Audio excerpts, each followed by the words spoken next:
Welcome to Healthy Living, Healthy Planet Radio, sponsored by EarthX, the world's largest environmental experience, and also sponsored by Natural Awakenings magazine. Live your healthiest life on a healthier planet. Now here's your host, Bernice Butler.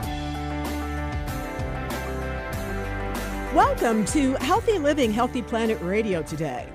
We are now in our 5th season, and we remain just as excited as ever to continue to help you explore and understand that unbreakable relationship between your health and the health of the planet. Here we look at the hottest topics related to our environment and its sustainability and how they affect your health and wellness. Here, issues like climate change, plastic pollution, extreme weather events, and others will meet up with everyday impacts like allergies and asthma, digestive issues and gut health, cancers, lung, heart issues, and more. So listen in today for today's show in our series on energy production and consumption. And today we're going to focus in on the future of renewable energy, looking at its challenges and opportunities. And we're going to focus and talk about embracing those challenges and opportunities as we look forward and move to the future of renewable energy on this planet. Now, in the quiet hum of our everyday lives, there's a subtle but yet undeniable shift taking place, one that holds the promise of a cleaner, healthier, and a more sustainable future. We're actually standing at the crossroads of a pivotal era in our human history, where the choices we make today will not only shape the world we pass on to future generations, but it will also significantly shape our own lives in the very near future. The conversation about renewable energy has transcended the realm of scientific and policy debates to become a topic that touches the core of our daily existence. Now, renewable energy, encompassing sources like solar, wind, hydro, and geothermal power, is not just a buzzword that's used by environmentalists, policymakers, and scientists. It is a lifeline for our planet, and more importantly, it's a direct influencer of our health and our well-being. And so our discussion today aims to bridge the gap between the intricate world of renewable energy and the lives we lead, sharing light on the challenges and opportunities that lie ahead for all of us. Our reliance on fossil fuels has fueled the fires of climate change, posing a grave threat to the delicate balance of our ecosystems and our planet. And as ordinary citizens, it's easy to feel disconnected from the magnitude of environmental issues, believing or thinking, or perhaps dreaming, that the responsibility lies solely with policymakers and industry leaders. However, the reality of it all is starkly different. The air we breathe, the water we drink, and the food we consume are all intricately linked to the choices we make as consumers and members of the global community. Now, climate change doesn't just manifest itself in distant melting ice caps and in rising sea levels. It seeps into the very fabric of our everyday lives, affecting our health and well-being. Increased air pollution from burning fossil fuels contributes to respiratory issues, and it exacerbates conditions like asthma and allergies. Extreme weather events that are intensified by climate change can disrupt communities and strain our healthcare systems. So the urgency of the situation demands a collective response, prompting us to reconsider the way we generate and consume energy. And amidst the challenges, our beacon of hope is renewable energy. The sun that warms our skin, the wind that blows our hair, and the rivers that flow tirelessly and endlessly, it seems, all hold the key to a sustainable and cleaner future. And the opportunities presented by renewable energy are not distant dreams, but tangible solutions that can transform the landscape of our daily lives. For example, cleaner air and healthier lives by embracing renewable energy means reducing our reliance on fossil fuels, which in turn translates to cleaner air. By shifting to solar and wind power, we can significantly decrease air pollution, leading to a direct improvement in respiratory health. And so imagine breathing in air that invigorates rather than irritates. A simple yet a profound change that renewable energy can bring to our lives and our communities. And then there's energy independence. Renewable sources empower individuals and communities by providing a path to energy independence. Solar panels on rooftops and wind turbines in local areas enable us to generate our own electricity, reducing dependence on centralized energy grids. This not only enhances our resilience in the face of power outages, but it also fosters a sense of community empowerment. And then there's transformation and innovation. The renewable energy sector holds immense potential for industry transformation and innovation as we shift away from fossil fuels. Industries are compelled to adapt and embrace cleaner alternatives, and this transition fosters a culture of innovation, driving research and development in fields such as energy storage, grid optimization, and sustainable materials. And then there are economic opportunities. The transition to renewable energy opens doors to new job opportunities and new industries, from the installation and maintenance of solar panels to the manufacturing of wind turbines. The renewable sector is a source of sustainable employment as well. And so by supporting these industries, we not only contribute to a cleaner environment, but also stimulate economic growth in our own communities. And then there are policy opportunities. Incentivizing renewable energy adoption can happen substantially. Government policies play a pivotal role in steering the trajectory of renewable energy adoption. Incentives, tax credits, and subsidies for renewable projects encourage businesses as well as individuals to invest in cleaner alternatives. And these policies not only accelerate the transition, but also signal a commitment to a sustainable future. And we are looking forward to great things from the recent legislation that really puts a lot of dollars toward renewable energy.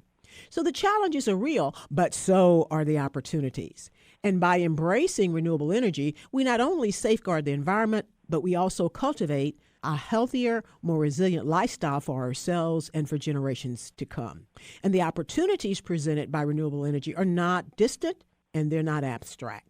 They're woven into the fabric of our daily lives, and again, more so due to the recent legislation.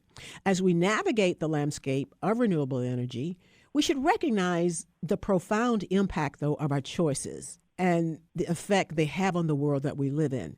It's a journey that goes way beyond the complexities of industries and policies, focusing on the simplicity of everyday decisions. And so by embracing renewable energy, it's not just about securing a sustainable future for the planet, it's also about securing healthier and more vibrant life for each of us. So this is a lot, but here today to help us explore and unpack this, we have with us Pierre Connor. Pierre is the executive director of the Tulane Energy Institute at Tulane University, and he teaches energy markets and economics and policy. Pierre also guides the strategic direction and operations of the Tulane Energy Institute. And prior to joining, Pierre was the president of Capital One Securities, an energy equity boutique investment subsidiary of Capital One Financial Corporation. He was also head of equity sales and research and trading research and analyzing hundreds of energy companies. And prior to this, Pierre was an engineer managing for Exxon's domestic drilling operation, and he also worked on the ExxonMobil merger. So he's got a broad expertise in energy management and also the economics and the finance of it all. Welcome, Pierre. Did I get all of that right? Yes, thank you very much, Bernice. Appreciate it. And thank you for having me today. And thank you for taking the opportunity to join us. So I want to go ahead, and we only have a couple of minutes to go before break, so I'm going to lob you a softball here, if you don't mind. Sure. But what I wanted to start with you is to really talk about why ordinary people in their everyday lives should care about the future of renewable energy and how it impacts their daily lives. Oh, absolutely. I think, it's important to understand that energy is ubiquitous and it involves really every aspect of your daily life. So economically, a large percentage of your income is related to your primary energy use, for one. And, understanding the energy systems are important because people elect politicians, and politicians enact policies, and those policies impact their energy sources or their consumption and how they get their energy. And then there's a a really sophisticated connection between, energy, food, and water. And all of these things are really obviously important to our quality of life. So we should really understand how this transition is occurring and maybe how we can get involved in it. Indeed. Thank you for that. And I want to unpack a little bit later on after the break when you said that connection between energy, food, and water. Having done this show for a while, I hear that often, but I just think it's really important that people understand that. And that's a whole purpose of Healthy Living, Healthy Planet Radio, is to educate and inform so they understand. And we know that when they understand, to care about this is not an option, but they see it as the existential necessity that it is. So thank you. We're going to go ahead and go to break now, and we'll be right back on the other side with Pierre Connor coming to us out of Mardi Gras City, and he's going to make us much smarter. Thank you. We want to give a shout out now to our sponsors. That is Natural Awakenings, Dallas-Fort Worth Metroplex Magazine, the Green, Healthy, and Sustainable Living Authority for the DFW Metroplex and North Texas communities. Print issues of Natural Awakenings can be found in all H-E-B stores, natural grocers, central markets, sunflower shops, and many, many other locations, as well as available free for download online at nadallas.com. Check them out. Our other sponsor is Lynn Dental Care. Practicing dentistry for over 40 years, none mercury with a holistic approach looking at the whole body. Specializing in periodontics, Dr. Lynn is board certified by the International Academy of Oral Medicine and Toxicology. Check them out at lindentalcare.com. Thank you, sponsors.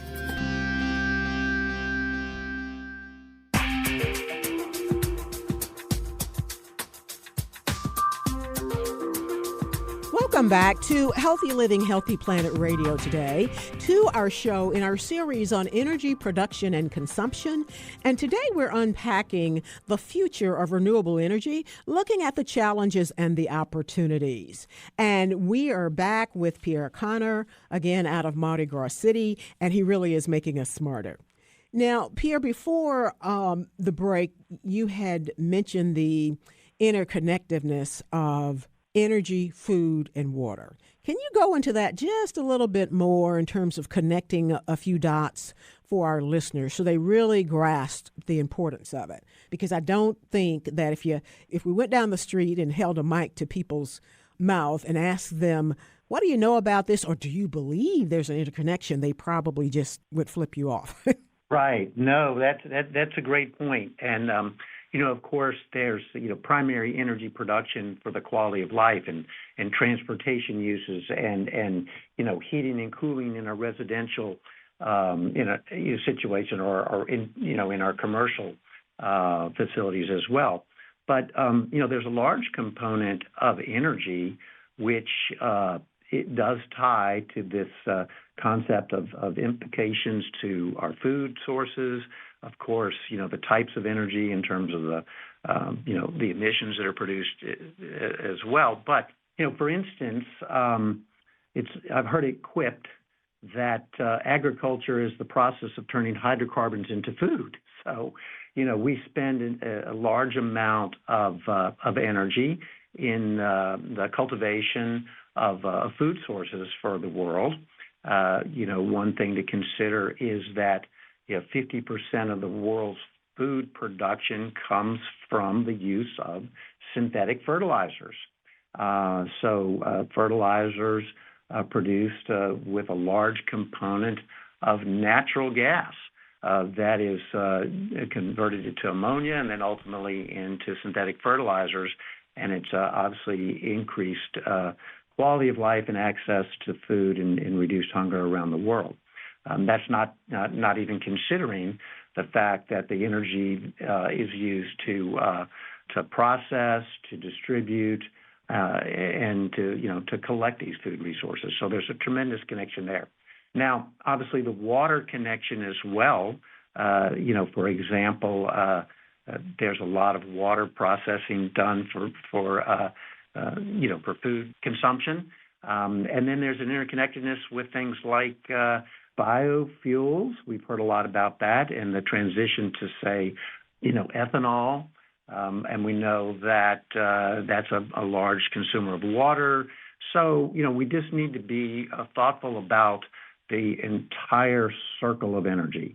And it's, how big do you draw the box, I like to say, when you think about it. Indeed. And it reminds me that another way perhaps that people might be able to grasp this thought too is if you take away a lot of the energy or you take away energy from the food production process, then we would kind of go back to what my daughter calls the olden days.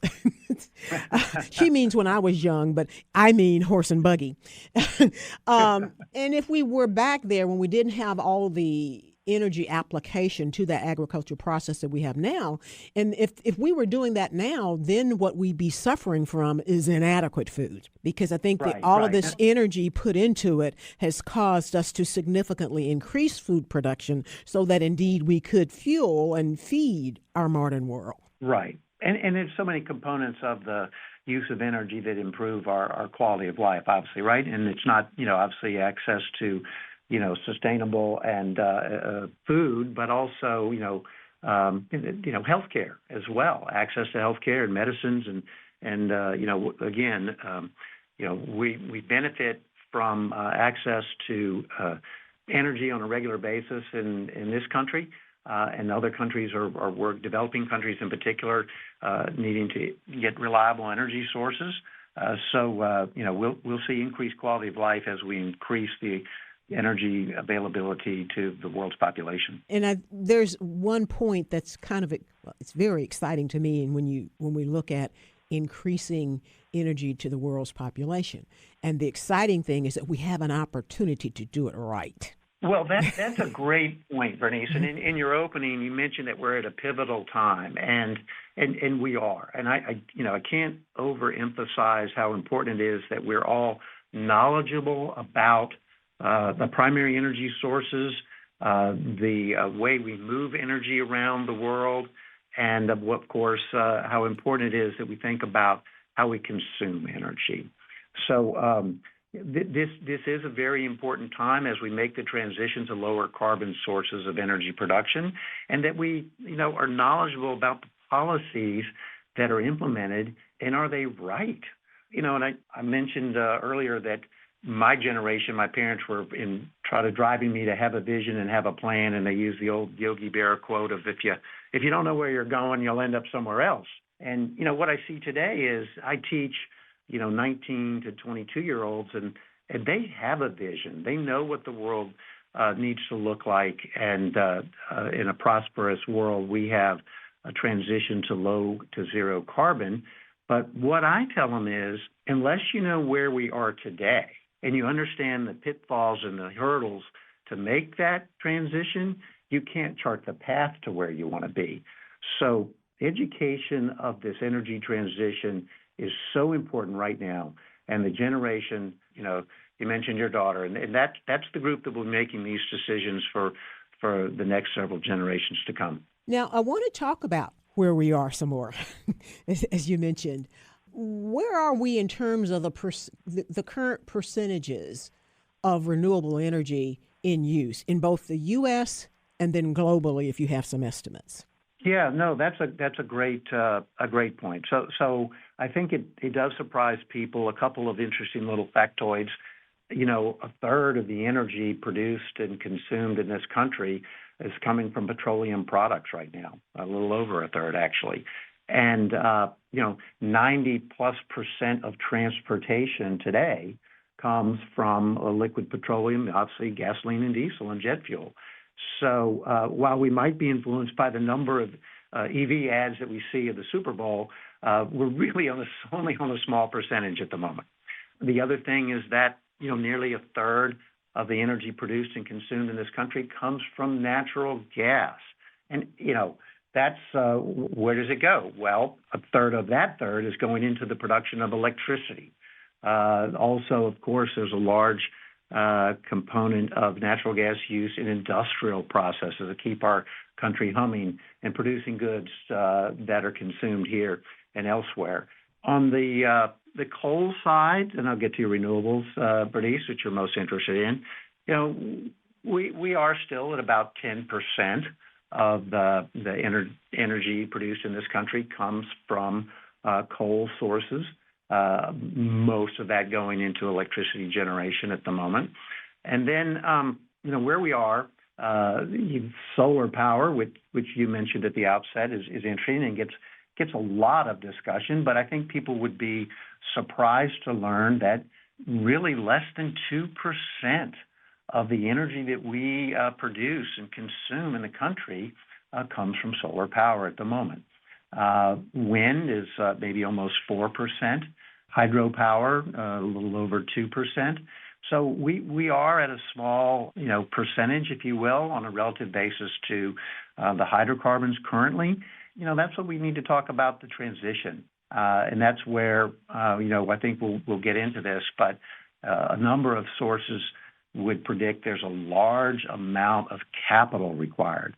Now, various outlooks, the EIA and others, predict that wind and solar will be the fastest growing sources of energy production in the country for sure, and frankly around the world, offshore wind being one of the largest growth rates expected around the world, beginning to outpace coal.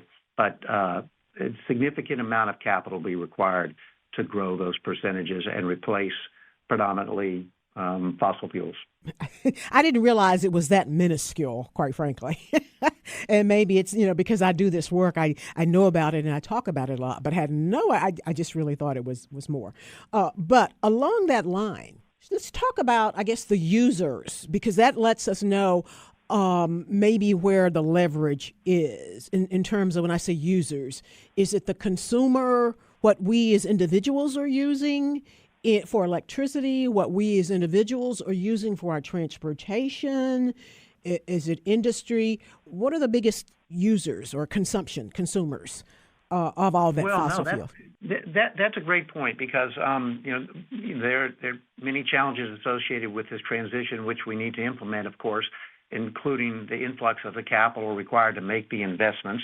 But there's a component of the energy transition which comes down to consumer choice, and there's you've probably seen some of these numbers, but there's again, this generation of young people will ultimately be the consumers of the future. Are aware of what is the makeup of the products and the services that they're consuming in terms of say the carbon footprint. And I think the point is there will be an awareness, and in these future outlooks, there's going to be a trade-off of economics and carbon content.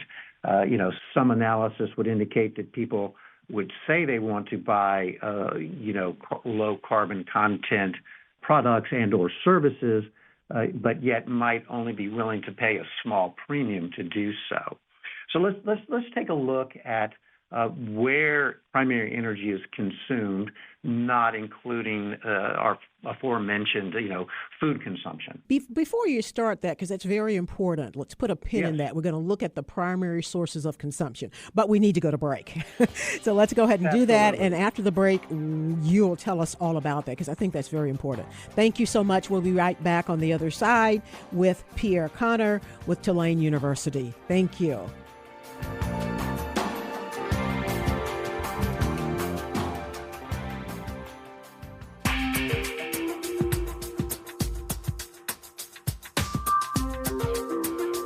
Welcome back to Healthy Living, Healthy Planet Radio, to our show in our series on energy production and consumption. And today we're focusing in on embracing the future of renewable energy, looking at its challenges and opportunities. And we are back with Pierre Connor at Tulane University, who's also has worked in engineering for ExxonMobil. So he's got this broad swath of expertise and he's really making us smarter. So again, thank you for being able to join us today, Pierre. I want to go back right before the break. You were about to tell us about who the consumers are, kind of the percentage of consumption of energy by the various sectors, because that will help us understand maybe where the leverage needs to be. Absolutely. And I think that's a great point. So Again, I think about the United States in particular, where really a little more than a quarter of primary energy produced is consumed in transportation. Now, some states are much higher. Some states are more like, as much as half of the energy consumed goes into transportation. But overall, nearly a quarter of the energy that we go to the effort to produce goes through transportation. Then also about a quarter goes through industrial activity, as I mentioned, right? So manufacturing and industrial processes, et cetera. So that obviously, again, producing, goods and products for consumers ultimately. And then the remaining half is split between, residential, you and I's personal homes and apartment complexes, et cetera, and a commercial. So here we are at Tulane University in the building here, or the office buildings that you're in, or the shopping malls, et cetera. So that's commercial is a little more than 10%, residential about 12%. So where's the leverage? Now here's another concept I think is important for listeners to think about when we talk about energy consumption and obviously making a transition. And that is that people would be surprised to know that all the effort we go to produce energy in this country, whether it's to produce fossil fuels or produce nuclear power, hydro, or the renewable sources, nearly 2/3 of all this energy in terms of the BTU basis, which is a measure of energy, is wasted. It doesn't go to its primary use. And I think that's surprising to people. And it has to do with the inefficiency of the systems. And, unfortunately, transportation, as I mentioned earlier before the break, was, 90% plus of transportation from an energy use is fueled by fossil fuels, by petroleum in particular. But transportation is not that efficient. A lot of that goes up in incomplete combustion or heat or waste or braking, et cetera. So as it relates to individual choices, being efficient, and whether that's in a residential use, for example, whether it's in transportation, and in consumer choices, and we'll see a lot of this will happen in this energy transition, and I'd love to get to that in a minute, but. One of the challenges around, frankly, two large growing components of renewable energy, wind and solar, are their intermittency. Lots and lots talked about, right? Do you want to charge your cell phone only when the wind is blowing? Do you want to go to work only when the sun is shining? So we may have, be thoughtful about how much investment is made in storage, and potentially be thoughtful about, even timing. Could creep into these. It could be a cost impact. Indeed, those are some of the challenges.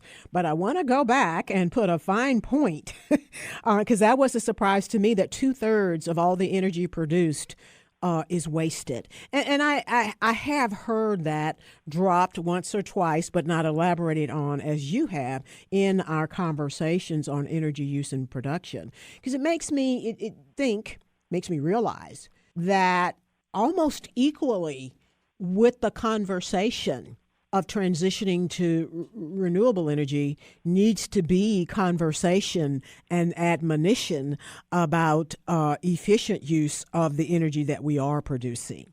I knew that I did not know this, and I would think that others would perhaps be sensitized by how much energy is wasted. And we're not just talking about turning off the lights in our house, even though that's significant too. No, you're right, and it has to do. I think we'll talk about a lot of new technologies coming to the front, which will be more efficient. Some of that is frankly in the conversion of the type of energy. Every time we convert from, say, a hydrocarbon into something like electricity, just the nature of the technologies that are out there currently. We lose, some energy. Now we're seeing progress in terms of, the thermal plants in particular become more efficient. There's been a proliferation of power generation from natural gas, replacing this coal-fired generation. Those plants are more efficient. and of obviously, natural gas is lower carbon emission per unit of energy than coal. So there's an efficiency in the production of electricity that is making its way through. And then you're right, it's more than just being thoughtful and around consumption. Because one of the, I'll bring a new concept out there, Bernice, and that is a 100-year-old plus economic theory by an English economist, Jevons, and it's this interesting paradox. It's called the Jevons paradox, and that is that as you make things more efficient, you might actually increase the demand for the primary input. Now, that nothing more example that's more telling than, for instance, the proliferation of central air conditioning in the U.S. South, right? Once we created a technology to cool an entire house, obviously with progress we installed quite a bit more air conditioning units, and now we're seeing summertime electricity peaks.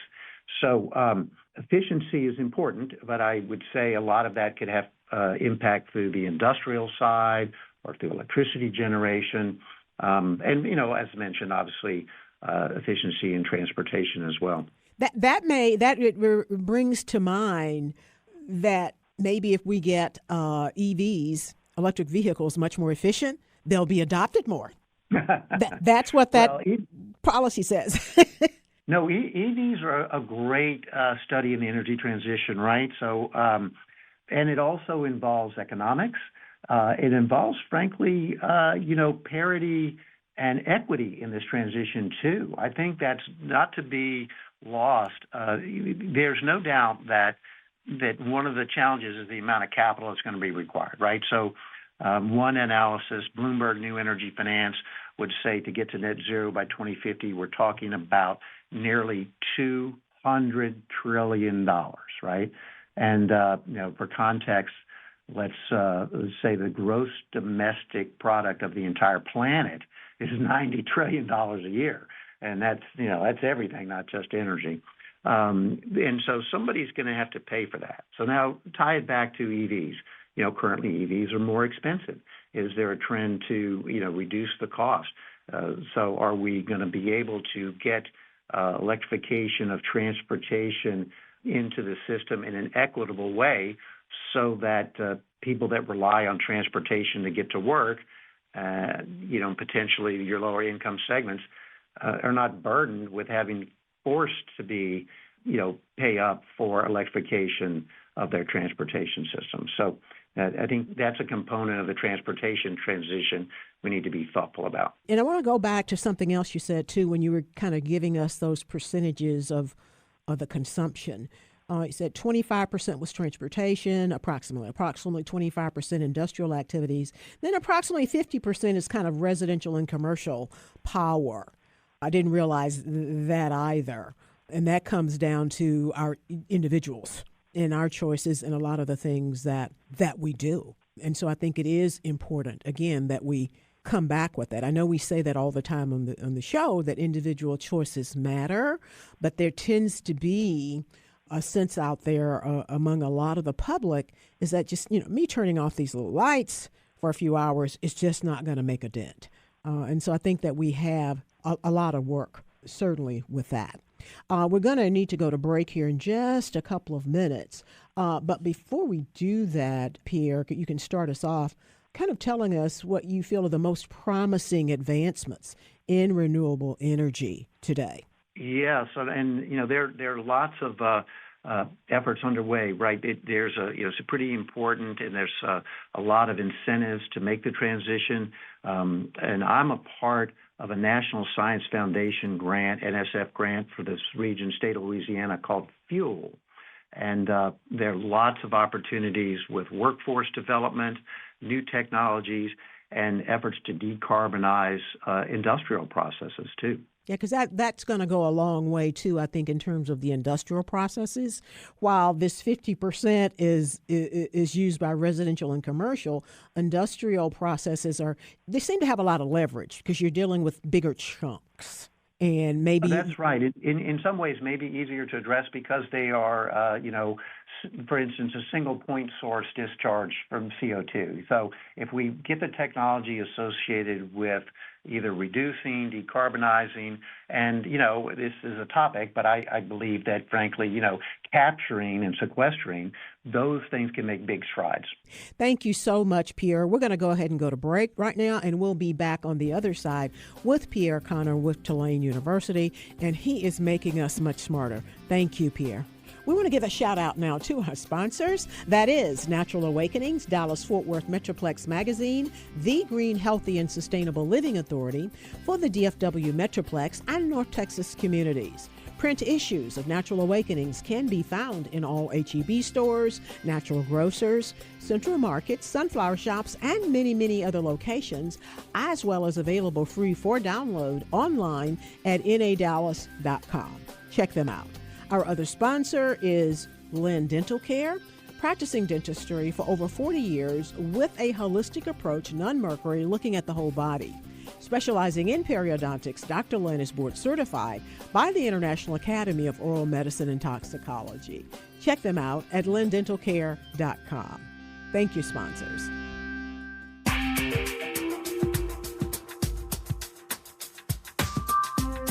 Welcome back to Healthy Living, Healthy Planet Radio today, to our series on energy production and consumption. And today we're focusing in on embracing the future of renewable energy, looking at the challenges and opportunities which we must get to. And today with us, who's making us much, much smarter, is Pierre Connor, with Tulane University. He's executive director of the Tulane Energy Institute, and he teaches energy markets and economics and policy. And again, thank you so much for making time to be with us today, Pierre. And I really appreciate, and I can tell that you talk to students all the time because you're really, I feel like, putting this in a way that ordinary people in everyday lives can understand and appreciate. So thank you so much. I'm glad to be here. Okay. So this is our last segment. So I do want to move more into the financial and economic impact that is anticipated for the transition for renewable energy. And one of the things I want to start with here, and then we can go on to some other things that you study and deal with every day. What potential disruptions or changes, or maybe other challenges, should individuals be prepared for as we move toward this more renewable energy centric landscape as we enter and move toward the transition? Sure. Well, Bernice, the things that we need to be thoughtful about, we spoke of earlier around the consumption side of it, and efficiencies and appropriate use of energy that we go to all this effort to make and move around the country. But a couple of things we need to be prepared for and be thoughtful about is, one is the cost. So we mentioned this. There's a significant amount of capital that's going to be required, and it's going to be debated who pays for it and where it goes into the system. And there's some really good work done by an investment banking firm called Lazard, and it's called the levelized cost of energy. And it is a way to apples to apples compare different sources of energy, in this case electricity primarily, and their costs, and what are the drivers in the costs. Obviously, high capital cost energy production will be impacted by, say, interest rates, for example. But I think that as a consumer, we might be thoughtful about what policies force transitions maybe that aren't ready or that aren't appropriate. So it's great to see this transition, which is going to occur through a combination of the markets, the economics that are going to influence what type of investments are made, where this capital is deployed, the policies that are put in place, and some of the challenges that we talk about and that we try to unfortunately, some bad policies that have been implemented that we want to be aware of and try to be considerate of the big picture when we implement things that don't turn out quite right. So, as an example, We saw that in places in California, they voted to shut down nuclear power generation before they had enough renewable power capacity in the systems. That turned into rolling blackouts, and people ended up buying home generators. So that wasn't very equitable in terms of the only wealthy people were able to have electricity. So we need to be individually aware of potentially the costs associated with this transition, and what are the policies. We've seen changes in rooftop solar policies, how that impacts individuals and the entire grid system, for example. So there's definitely a lot of it's not going to just happen on its own, and when we turn the light switch on, it's going to be renewable power versus not renewable. We need to be knowledgeable of these systems and be sure that the people that we elect that are making policies are knowledgeable too. Indeed, and I think we as ordinary citizens have to gain more knowledge so that we can make our voices, our desires known. But back to what you just mentioned, too, about transitioning when we're not ready, we're not appropriate. That is a really big point, because guess what gets blamed when it's not right? That bad old renewable energy. And it just takes us back. And then, there's always a root cause to everything, but obviously it isn't understanding all the interconnectedness so we know how complicated it might be. So, winter power outages, for example, a combination of a number of things. And, when we transition to, say, renewable, let's talk about that specifically, Bernice. That's the topic you're most interested in right now. So one of the things we have to do is when we do have, wind and solar, I mentioned there's a disconnect between our desire to use energy whenever and wherever we want. We don't want to be told that you really shouldn't wash your dishes at 5 o'clock when you get home, but yet we might be thoughtful about, particularly in places that would implement time of use rates because of the intermittency associated with these renewable sources. And that's a big change we have to get used to, right? So a coal plant produces electricity, you just keep shoveling it in, and its utilization rate's in the high 90s. It runs all the time. Maybe they do a shutdown once in a while for maintenance, but there's a reason why coal was a primary energy source for electricity generation, in addition to, obviously, we had a lot of it, but it's easy and it's consistent and makes for base load power. Base load power is the concept of it's there all the time, it's available when we want it, and we don't have to make choices associated when we use it. Now, what we'll have to do is implement additional, a term that's out there is called firming costs.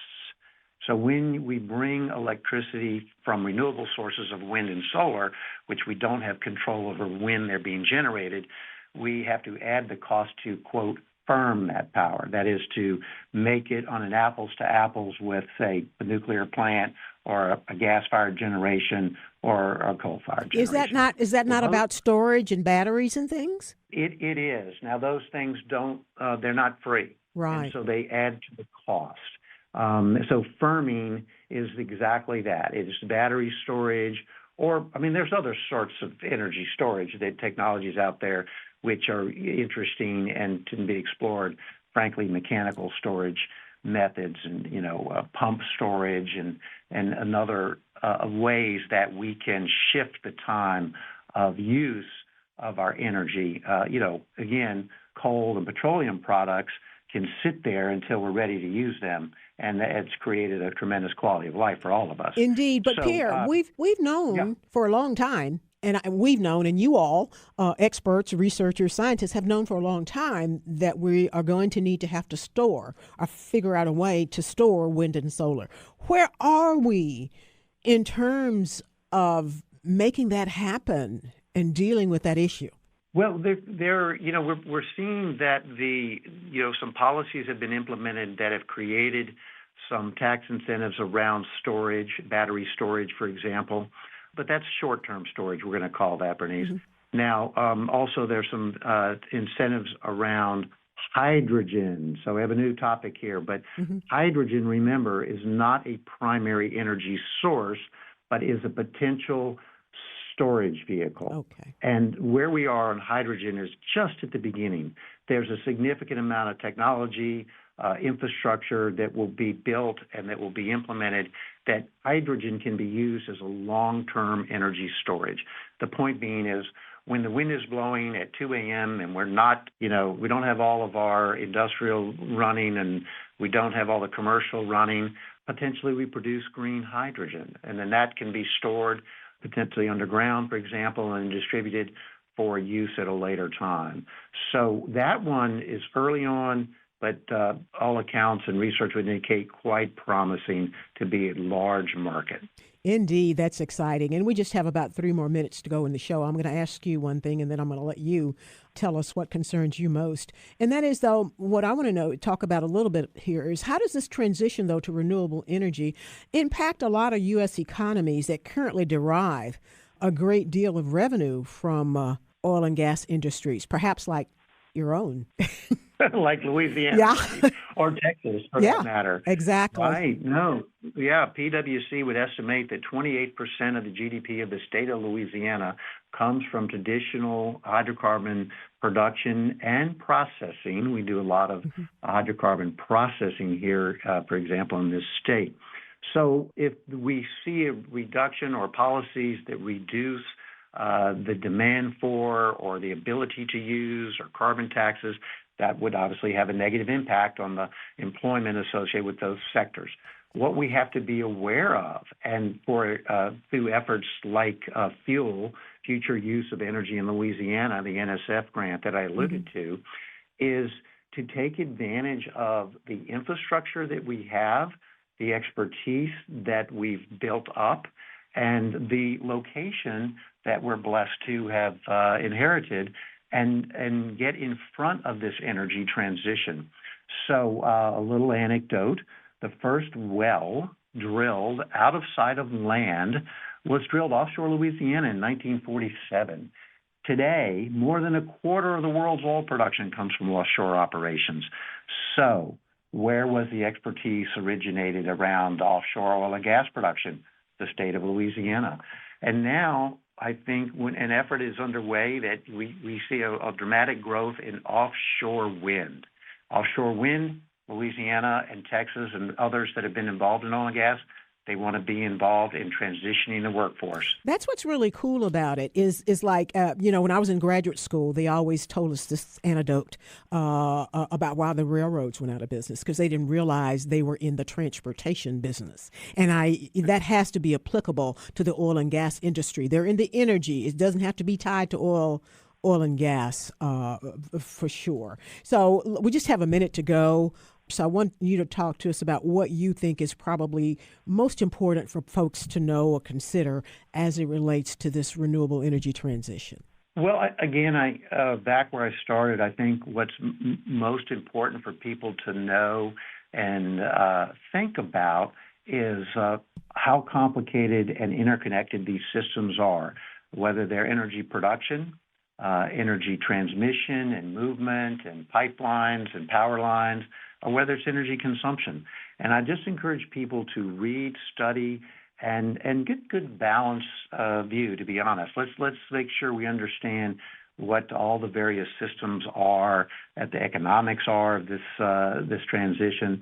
And I would point to a great data source is the Energy Information Agency of the Department of Energy as a place to start with all of the primary concepts and, again, at least where energy comes from and how it's used. Indeed. Educate yourself. Exactly. And that's what Healthy Living, Healthy Planet Radio attempts to do, and realize that they have a part, too, in terms of not just their own usage, but how they interact with our decision makers, as well as the industries and the products and services that we buy. Thank you so much, Pierre. We really appreciate you helping us unpack this, and you have definitely made us smarter. We have been, again, with Pierre Connor, Executive Director of the Tulane Energy Institute, and he has really made us smarter today. Thank you. And thank you, listeners, for listening in today to Healthy Living, Healthy Planet Radio. The conversation starts here, but our goal is for it to continue in your homes, in your social circles, in your workplaces, at the water cooler, and even in the grocery checkout line, so that we can all work together to realize that healthy living is simply not possible without a healthy planet. Our culture is a result of 1 trillion tiny acts taken by billions of people every day like yourselves. And each of those tiny acts can seem insignificant, but all of them add up, one way or the other, to the change that we each live through. This is your host, Bernice Butler. Thank you for listening in today, and join us again next week for more on energy production and consumption, and listen to any of our past shows on podcast wherever you get yours. Thank you.